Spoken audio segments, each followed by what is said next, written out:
Hello, my friend. Shalom. This is Pat Boone, your brother and friend. And like you, right this minute, I'm listening to Eli Lapid. אנחנו מגיעים לאחד הלהיטים הכי גדולים שלך, ספידי גונזלס. אתה יכול לספר עליו? I heard that song, Speedy Gonzales, in the Philippines. I was appearing there in the Araneta Coliseum.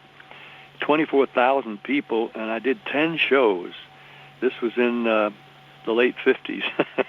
And while I was there, I went to a little after-hours club owned by a TV producer where a lot of people in the Philippine entertainment industry would gather at nights after shows.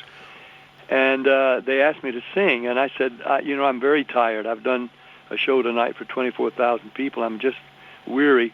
Let me just enjoy being here. Well, a guy got up, the owner of the little place, and he sang Speedy Gonzales, the first time I ever heard it, with a little trio.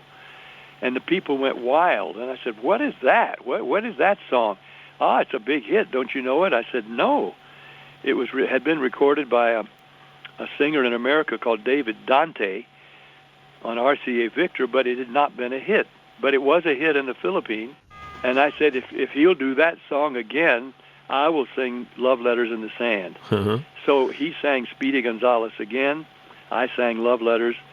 And then I got a copy of David Dante's record, which had been a huge #1 hit in the Philippines, brought it home to the States. It took a year for me to convince the head of our record company to let me record it.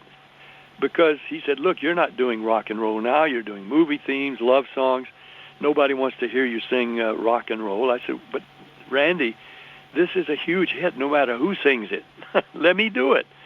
So eventually, after a year, he let me add this to the songs we were doing in a recording session.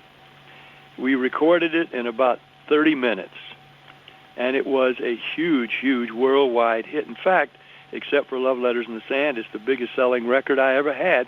It went to #1 quicker than any record I had ever done, and of course it's called Speedy Gonzales. And so, appropriately, it was the fastest rising record I ever did.